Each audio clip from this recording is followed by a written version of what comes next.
الرحمن الرحيم. النهارده مع بعض هنحاول نمسح الدهون بتاعه البوتاجاز او السواد اللي بيبقى على عيون البوتاجاز. دي خلطه بتبقى عباره عن سائل، صابون سائل ومعلقه ملح ليمون صغيره ومعلقه كربوناتو ومعلقتين كبار خل.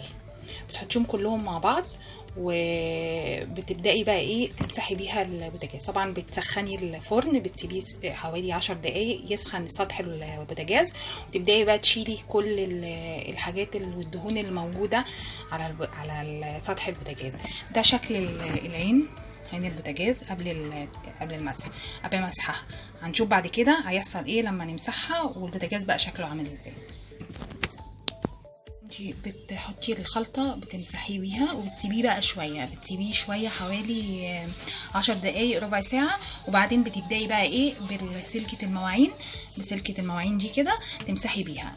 بعد ما تخلص تمسحي بيها، بعد ما تخلص المدة حوالي ربع ساعة بتمسحي بيها. حتى كمان الخلطة ممكن تعملي بيها، تدعكي بيها الحوض الستانلس، بتسيبيها برضو شويه حوالي 10 دقايق كده، وبعد كده بقى ايه تعمليه تدعكيه شويه، وهنشوف برضو شكله عامل ازاي بعد ما خلص الحوض. بعد ما خلص اهو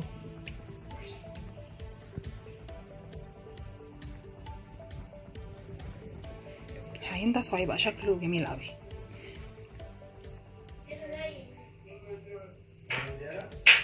خلصت اهي شكلها اهي. بتعمليها بسلكة، بتعمليها بمقشطة زي ما تحبي، بس هي هتبقى كويسة. يعني بتبقى الخلطة دي هتضيع كل التشطيبات اللي عليها. والف شكر.